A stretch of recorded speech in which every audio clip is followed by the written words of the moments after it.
हरे Krishna everyone. आज हम श्रीमद् भागवतम के पहले स्कंध के 6वें अध्याय के आज हम लोग करेंगे स्टार्ट कथा 25वें श्लोक से। 24 तक श्लोक हम लोगों ने कर लिए थे। रिवाइज कर लेते हैं। व्यासदेव जी ने नारद मुनि से प्रश्न पूछा कि जो आपके घर पर चातुर्मास के समय संत महात्मा आए थे, उनके जाने के बाद आपने क्या किया, और आपको ये बात जो बहुत वर्ष पूर्व, करोड़ों अरबों वर्ष पूर्व ही आपके जीवन में जब आप दासी पुत्र थे, ये पिछले कल्प में हुआ, आपको अब तक ये बात कैसे याद है। नारद मुनि ने बताया कि संत महात्माओं के चले जाने के बाद उन्होंने, उनकी माता एक दिन गाय दूहने जा रही थी, सुबह के समय उनकी मृत्यु हो गई और नारद मुनि घर छोड़ के उत्तर दिशा की ओर चल पड़े। रास्ते में बहुत सारे गांव, नगर, उपवन, खाने, जंगल, बहुत भयंकर जिसमें जानवर रहते हैं, वो उनको मिले, लेकिन वो चलते गए।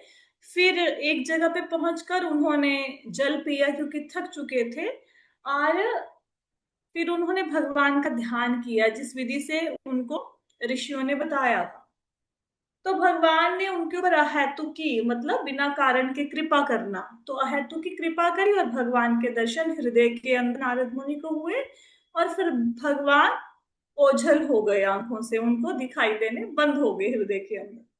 नारद मुनि बहुत परेशान हो गए। उन्होंने फिर से सेम टेक्निक यूज करके, सेम विधि यूज करके भगवान को देखने का प्रयास किया, लेकिन भगवान दिखाई नहीं दिए। तो फिर जब नारद मुनि बहुत ज्यादा व्याकुल हो गए, तो भगवान ने कहा कि इस जन्म में तुम्हें सिर्फ इतने ही दर्शन होने थे मेरे। जब तक कोई व्यक्ति भौतिक कलमश से मुक्त नहीं हो जाता, तब तक वो मेरे दर्शन नहीं कर सकता। कल के तात्पर्यों में पढ़ा था, भौतिक कलमश से मुक्त होने का मतलब है कम से कम तमोगुण और रजोगुण से व्यक्ति को मुक्त होना चाहिए। हम मुक्त हो गए हैं कैसे पता चलेगा? जब काम और लोभ हमारे मन के अंदर से खत्म हो जाए। तो भगवान ने नारद मुनि को बताया कि तुम्हारे हृदय के अंदर मुझे देखने की, मुझसे प्रेम करने की इच्छा बढ़े, इसलिए मैंने तुम्हें कुछ क्षण के लिए दर्शन दिया था। और भगवान ने उनको बताया, नारद मुनि को, कि जो व्यक्ति चाहे थोड़ी समय के लिए भगवान की भक्ति करता है, कुछ समय के लिए, जब वो अपना शरीर त्यागता है तो वो भगवान का पार्षद बनता है, क्योंकि भगवान में लगी हुई बुद्धि कभी भी नष्ट नहीं होती। और भगवान ने नारद मुनि को यहाँ पे आशीर्वाद भी दिया था, कि वो उनको आशीर्वाद देते हैं भगवान की, सृष्टि के जब संहार हो जाएगा, प्रलय आती है ना, प्रलय मतलब एक तो प्रलय होती है जब ब्रह्मा जी का एक दिन खत्म हो जाता है, तब प्रलय होती है। ब्रह्मा जी का एक दिन 4 अरब 32 करोड़ सालों के बराबर है हमारे। तो 12 घंटे हैं ये ब्रह्मा जी के, हमारे 4 अरब 32 करोड़ साल, ब्रह्मा जी के 12 घंटे। तो जब वो खत्म हो जाएंगे तो एक प्रलय होगी। और एक प्रलय होती है जब ब्रह्मा जी की आयु समाप्त होती है। ब्रह्मा जी की आयु 100 साल की है। तो भगवान ने नारद मुनि को आशीर्वाद दिया कि जब सृष्टि का संहार हो जाएगा, या जब नई सृष्टि की रचना होगी, मैं तुमको ये वरदान देता हूं कि तुम्हारी स्मृति बनी रहेगी, तुम्हें जो कुछ भी घटित हुआ है वो याद रहेगा। तो यहाँ पे व्यासदेव जी के प्रश्न का उत्तर मिल गया कि नारद मुनि को इतनी सारी बातें जो पिछले कल्प में घटित हुई वो कैसे याद रही। तो इससे आगे हम कथा शुरू करते हैं। 25वां श्लोक है।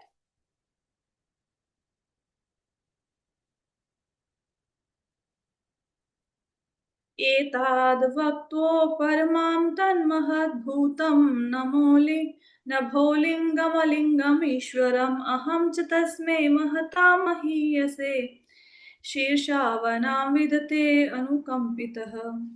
भगवान कहते हैं, तब शब्द से व्यक्त तथा नेत्रों, नहीं, ये नारद मुनि बताते हैं, तब शब्द से व्यक्त तथा नेत्रों से अदृश्य उन नितांत आश्चर्य में परम पुरुष ने बोलना बंद कर दिया।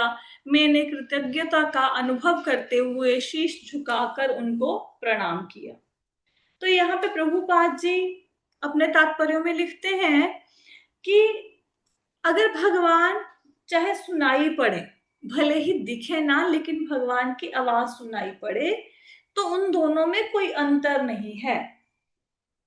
अब भगवान ने अपनी सांसों से चारों वेदों को प्रकट किया है। जब हम वेदों का उच्चारण करते हैं तो भगवान का अनुभव होता है। इस बात को कैसे समझोगे कि जब आप हरे कृष्ण महामंत्र का उच्चारण करते हैं तो भगवान की अनुभूति होती है। तो हालांकि नारद मुनि को भगवान की आवाज सुनाई दी और हृदय में कुछ क्षण के लिए दर्शन हुआ, लेकिन ये आवाज भी दर्शन के बराबर ही थी।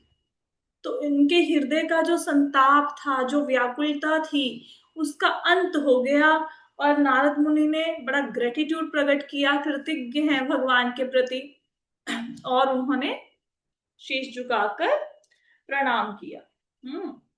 तो भगवान को देखने का तरीका ये नहीं है कि हमने सिर्फ आंखों से देखना है, हम कानों से भी भगवान का दर्शन कर सकते हैं। ऐसा कहा जाता है कि जब आप तीर्थ स्थान पर जाएं तो तीर्थ स्थान के दर्शन कैसे करने होते हैं? कैसे करोगे तीर्थ स्थान के दर्शन? कैसे करते हैं? कानों के द्वारा। ठीक है। साधु महात्मा के दर्शन कैसे करते हैं? कानों के द्वारा, आंखों से दर्शन नहीं करते हैं। तो तीर्थ स्थान पर जाने का मतलब है वहां पे संतों की वाणी को सुनना।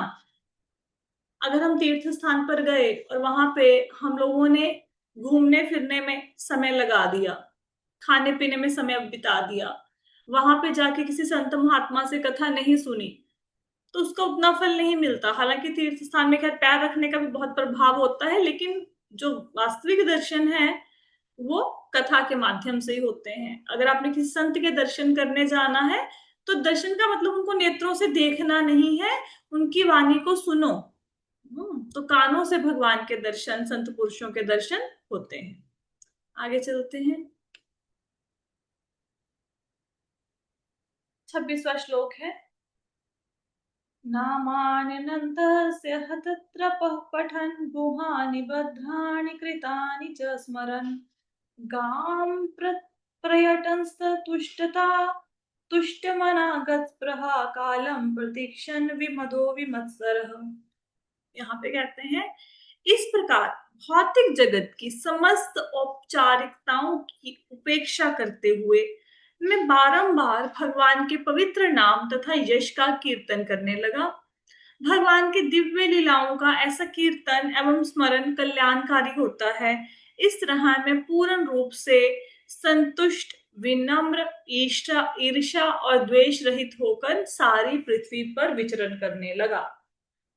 अब यहाँ पे प्रभुपाद जी लिखते हैं श्लोक में कि एक भक्त का जीवन कैसे होना चाहिए। एक भक्त का जीवन इस श्लोक की भांति होना चाहिए जैसे नारद मुनि ने अपना जीवन बिताया। तो भक्त को क्या करना चाहिए? प्रभुपाद जी अपने तात्पर्यों में लिखते हैं कि सबसे पहले तो भक्त को प्रमाणिक प्रतिनिधि से, प्रमाणिक सोर्स से दीक्षा लेनी चाहिए। अब दीक्षा लेने के बाद क्या करना है? दीक्षा लेने के बाद चुप करके बैठना नहीं है। दीक्षा लेने के बाद भगवान की महिमा का कीर्तन करना है, भगवान की महिमा को लोगों को सुनाना है, जगह जगह जाके भगवान की महिमा का गान करना है। क्यों करना है? ताकि बाकी लोगों को भी भगवान की महिमा सुनने का अवसर प्राप्त हो। कोई भौतिक लाभ की इच्छा नहीं करनी। एकमात्र इच्छा क्या होनी चाहिए कि मैं क्या करूं जिससे मैं भगवान के धाम वापस चला जाऊं। ना किसी से ईर्ष्या करनी है, ना द्वेष करना है, ना ही अभिमान करना है। निरंतर भगवान के नाम, रूप, यश, लीला का गुणगान करना है। फिर जब यथा समय आप इस शरीर का त्याग करेंगे, भक्त अपने शरीर का त्याग करेगा तो कहाँ जाएगा? सीधा भगवान के धाम। क्या क्या करना है दोबारा से रिवाइज करते हैं। भक्त को सबसे पहले प्रमाणिक गुरु से दीक्षा लेनी है, दीक्षा लेने के बाद गुरु के बताए मार्ग पर चलना है और भगवान की महिमा का प्रचार करना है, ताकि दूसरे लोगों को सुनने का अवसर प्राप्त हो। कोई भौतिक लाभ की कामना नहीं करनी, ईर्ष्या द्वेष से रहित रहना है, अभिमान से।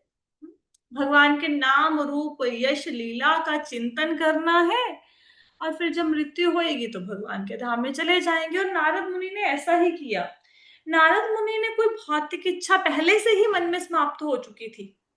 जब वो 5 वर्ष के बालक थे, जब संतों से दीक्षा हुई, उसी समय उनकी भौतिक इच्छाएं समाप्त हो गई थी। उन्होंने क्या किया, उन्हें जगह जगह पे घूमना शुरू कर दिया। भगवान का दर्शन होने के बाद जब भगवान ने बताया ना कि अभी समय है, तुम्हें मेरे पास आने में भी समय लगेगा, तो नारद मुनि जी जगह जगह पे घूमने लगे और भगवान के नाम का कीर्तन करते रहते। इससे क्या होता, इससे सुनने वालों का भी कल्याण होता, और सुनाने वाले का तो कल्याण होता ही है, जो भगवान की महिमा का ज्ञान करता है। तो नारद मुनि का आचरण कैसा था, वो बहुत सेटिस्फाइड थे, जो मिल गया ठीक है, नहीं मिला कोई बात नहीं, बहुत विनम्र थे, किसी से ईर्ष्या किसी से द्वेष नहीं करते थे। इस प्रकार वो पूरी पृथ्वी पर भगवान की महिमा का कीर्तन करते हुए घूमते थे।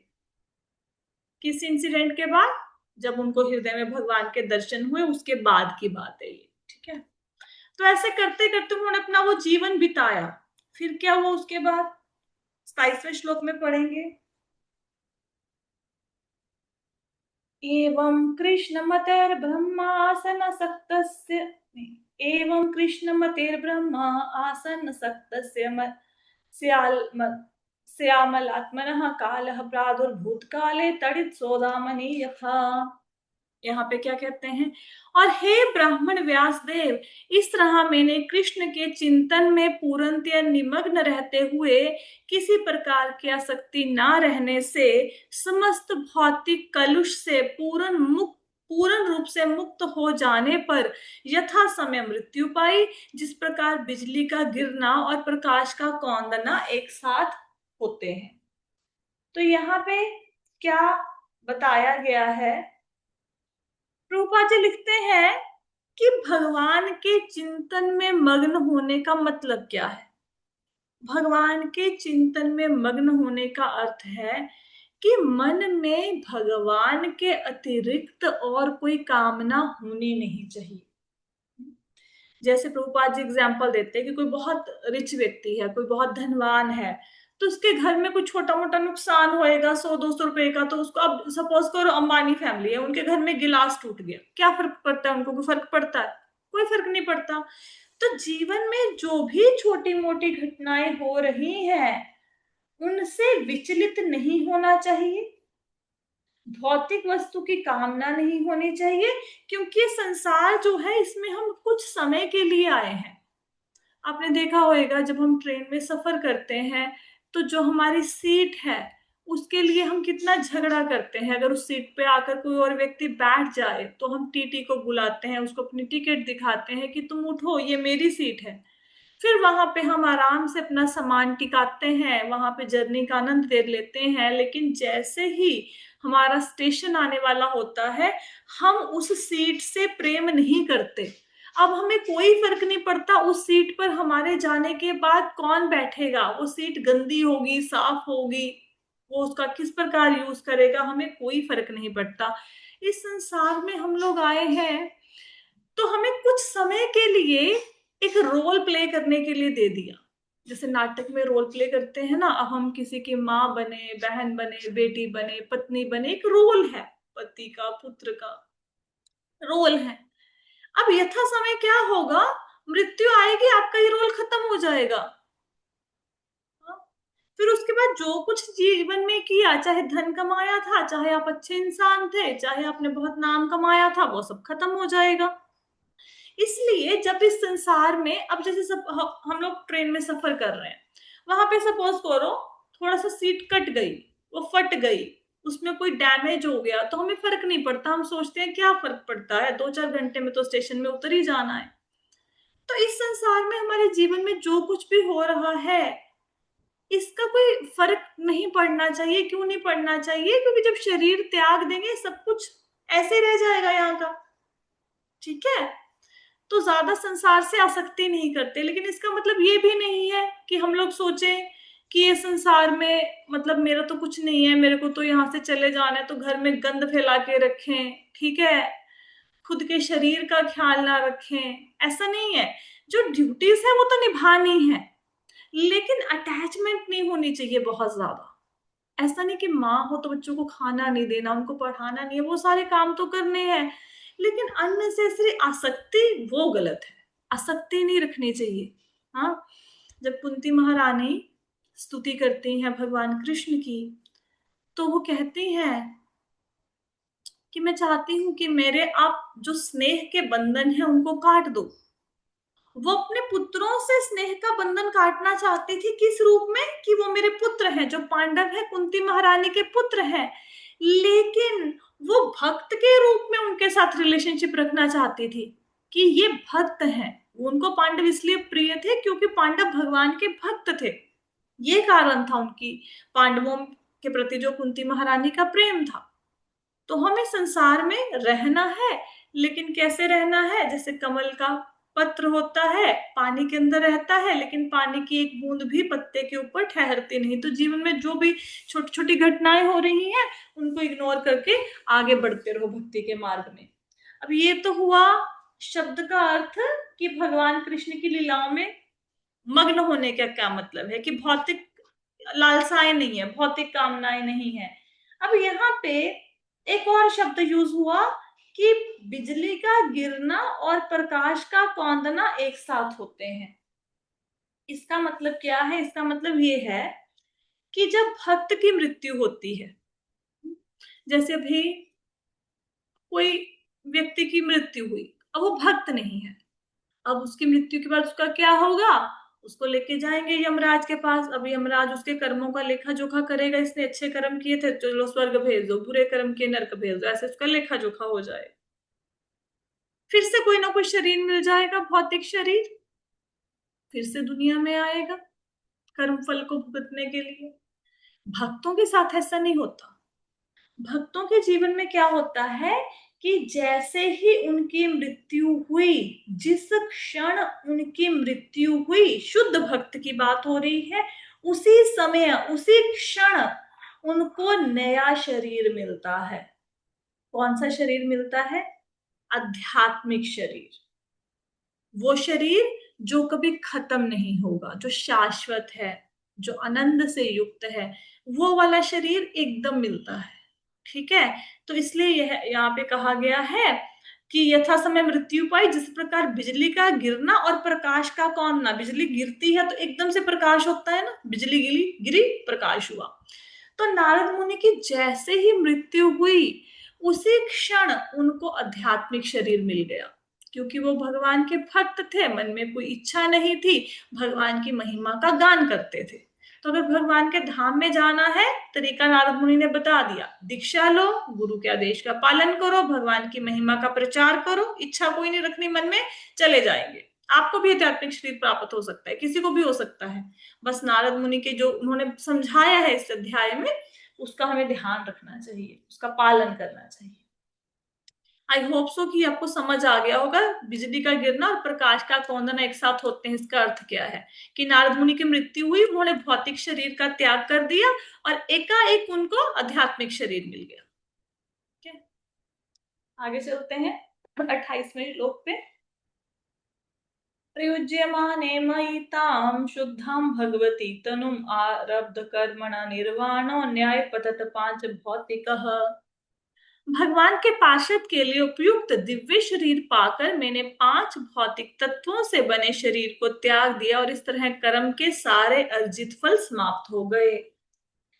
तो यहाँ पे क्या बताया कि भगवान ने पहले ही नारद मुनि को बता दिया था कि जब तुम्हारा ये शरीर समाप्त हो जाएगा, इस जन्म में तो नहीं मुझे पा पाओगे, लेकिन जो व्यक्ति मेरी महिमा का गान करता है वो सीधा मेरे धाम में जाता है। तो जैसे ही उनका शरीर, ये उन्होंने भौतिक शरीर को त्यागा, उनको आध्यात्मिक शरीर मिल गया, जैसा भगवान ने प्रॉमिस किया था।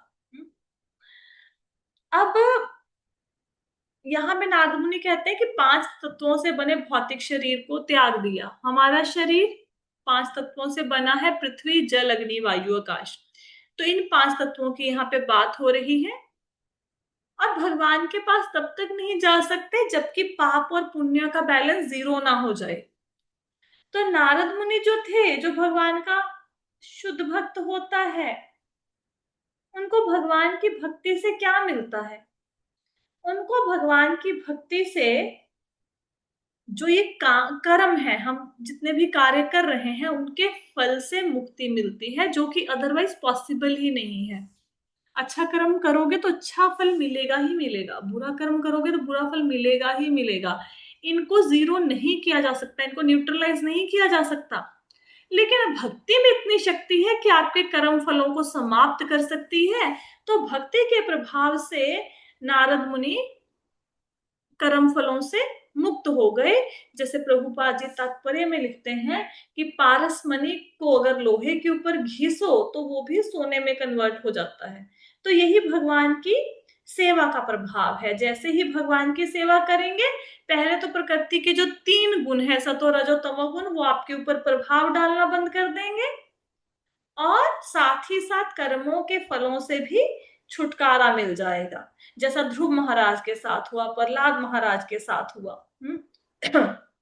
यहाँ पे एक और बात रूपा जी लिखते हैं तात्पर्य में कि ब्रह्म संहिता में कहा गया है कि छोटी चींटी से लेके जो इंद्र है, जो स्वर्ग का देवता है, उसको भी अपने कर्मों का फल भुगतना पड़ता है।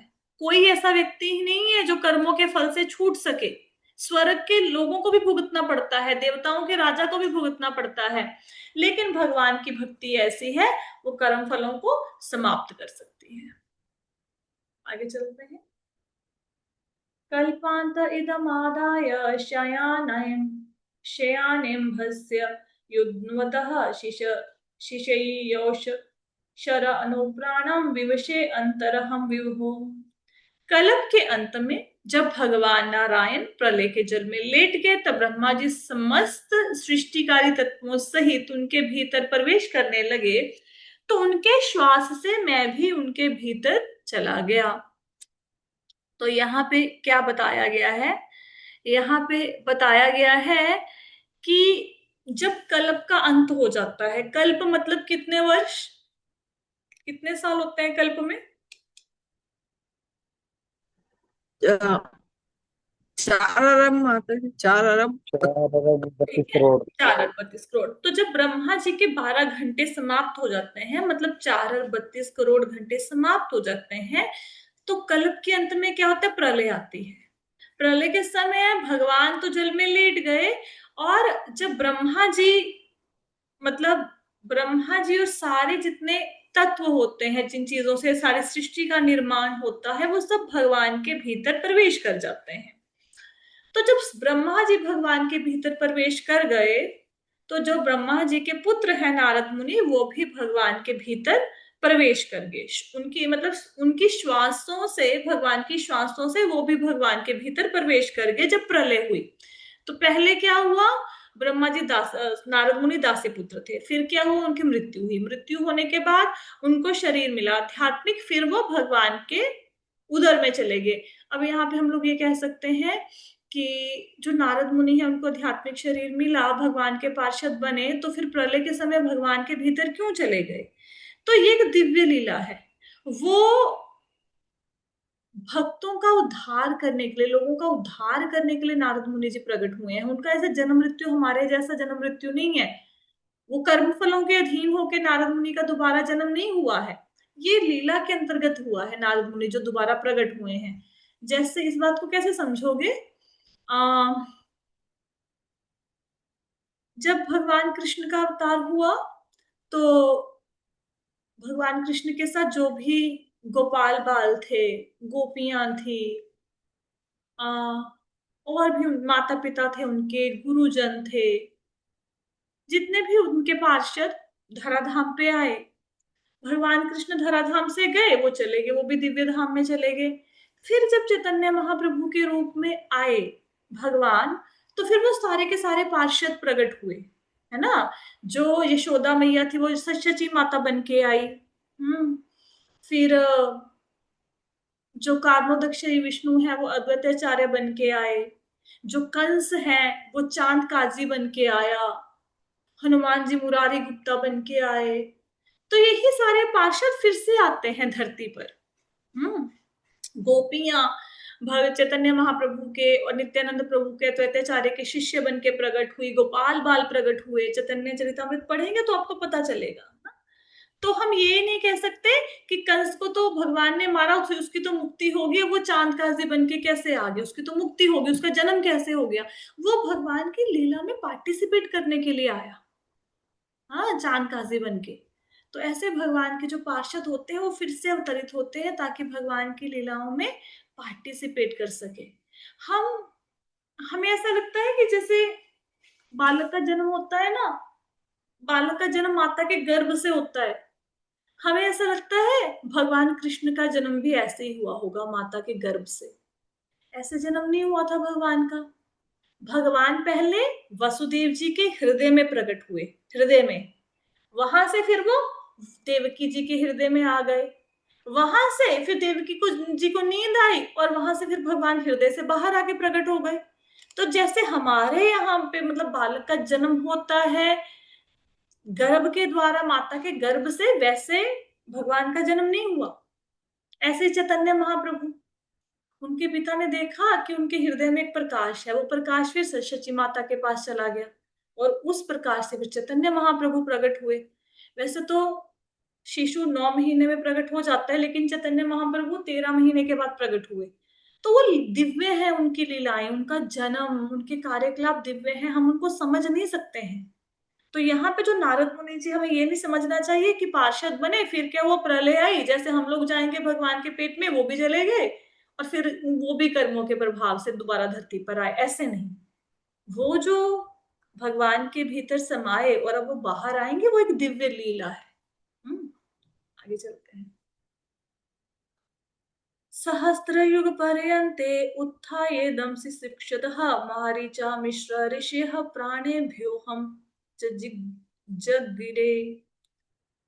अब ये देखो, मैं बार बार 4 अरब 32 करोड़, 4 अरब 32 करोड़ साल बोलती रहती हूँ ना, तो ये लिखा हुआ है 4 अरब 32 करोड़ सौर वर्षों के बाद जब भगवान की इच्छा से ब्रह्मा पुनः सृष्टि करने के लिए जागे। तो बताया था ना, कल्प मतलब कल्प के बाद प्रलय हुए का मतलब क्या है कि ब्रह्मा जी सो गए, भगवान के पेट में जाके सो गए। अब फिर वो जागे, क्यों? क्योंकि दोबारा से सृष्टि की रचना करनी है। तो मारीची, अंगिरा, अत्रि आदि सारे ऋषि भगवान के दिव्य शरीर से उत्पन्न हुए, उनके साथ साथ मैं भी प्रकट हुआ। तो ये सारे के सारे ऋषि जो मारीची, अंगिरा, अत्रि भगवान के उदर में थे, वो वहां से प्रकट हुए। तो नारद मुनि जी भी उदर में गए थे, वो भी वहां से प्रकट हो गए। हम्म और अब आगे क्या हुआ? अंतर्बहिर्श्च लोकान् स्त्रीन् परेमस्कन्धिवत् स्कन्दितव्रतः अनुग्रहान् महाविष्णोर्विघात गतिः क्वचित्। तब से सर्वशक्तिमान विष्णु की कृपा से मैं दिव्य जगत में और भौतिक जगत के तीनों प्रखंडों में बिना रोक टोक के सर्वत्र विचरण करता हूँ। ऐसा इसलिए है क्योंकि मैं भगवान की अविच्छिन्न भक्ति में, सेवा में स्थिर हूँ। तो नारद मुनि क्योंकि भगवान की अखंड भक्ति करते हैं, कोई भौतिक कामना नहीं है, जो हम कहते हैं अहेतु की अप्रतिहता, वो भक्ति करते हैं। तो उनकी कृपा से अब नारद मुनि को क्या लाभ हुआ? पहले तो भगवान के पार्षद बने, अब तीनों लोकों में से कहीं भी जा सकते हैं बिना रोक टोक के। भगवान विष्णु की ऐसी कृपा है, जहां वो चाहे वो बिना रोक टोक के जा सकते हैं और भगवान की सेवा में स्थिर है वो। बहुत सारे लोग हैं, जैसे नरसिंह भगवान का अपना लोक है, वामन देव भगवान का अपना लोक है, तो असंख्य लोक है। नारद मुनि जिस भी जगह पे जाना चाहे वो जा सकते हैं। ठीक है, आगे कहते हैं नेक्स्ट श्लोक में।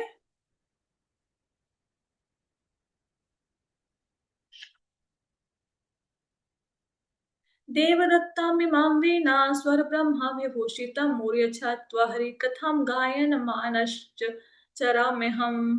यहाँ पे कहते हैं, और इस तरह मैं भगवान की महिमा के दिव्य संदेश का निरंतर गायन करते हुए इस वीणा को झंकृत करते हुए विचरण करता हूँ, जो दिव्य ध्वनि से पूरित है और जिसे भगवान कृष्ण ने मुझे दिया था।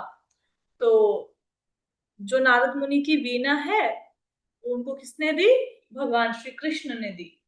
अब वो वीणा से क्या करते हैं? ये वीणा से अपने कर्तव्य को निभाते हैं। कौन सा कर्तव्य है? अगर वीणा दी है भगवान ने, तो वीणा से भगवान के यश का गायन करना है। हम्म तो भगवान के यश का गायन करते हैं, बीना बजा बजा के नारायण नारायण गाते रहते हैं। तो इस प्रकार तीनों लोकों में घूमते रहते हैं। भगवान के दिव्य महिमा का प्रचार प्रसार करते रहते हैं नारद मुनि। प्रयागतः स वीर्याणि तीर्थपादः प्रियश्रवा आहुत इव मे शीघ्रम दर्शनम याति चेतसी। ज्यों ही मैं भगवान श्री कृष्ण की सुमधुर महिमा की पवित्र लीलाओं का कीर्तन करना प्रारंभ करता हूँ, त्यों ही वे मेरे हृदय स्थल में प्रकट हो जाते हैं, मानो उनको आमंत्रित किया हो। तो यहाँ पे प्रभुपाद जी लिखते हैं कि भगवान के नाम रूप गुण लीला भगवान से अलग नहीं है। तो नारद मुनि जैसे ही भगवान की महिमा का गान करते हैं, तो भगवान उनके हृदय के भीतर प्रकट हो जाते हैं। जैसे हम टीवी चलाते हैं तो इमीडिएटली चैनल पर जो हम चैनल लगाए हमें दिखाई देना शुरू हो जाता है।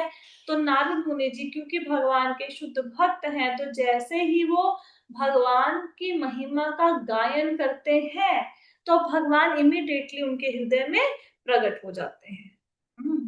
ये यहाँ पे बताया गया श्लोक में। श्लोक तो थोड़े ही रह गए हैं, लेकिन चैप्टर कंप्लीट आई थिंक होगा नहीं आज।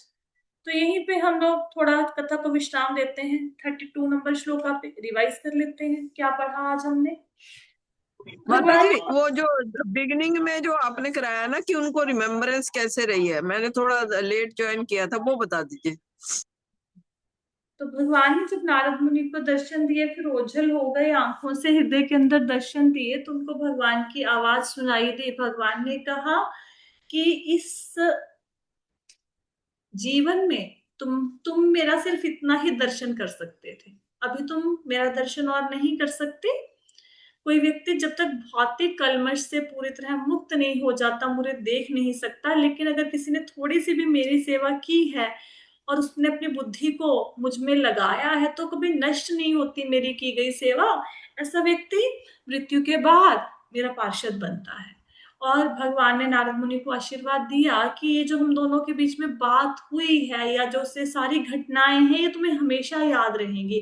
तो तुम्हारी स्मृति हमेशा बनी रहेगी, चाहे सृष्टि का प्रलय हो, चाहे सृष्टि की रचना हो दोबारा से, तुम कभी भी किसी भी बात को नहीं भूलोगे।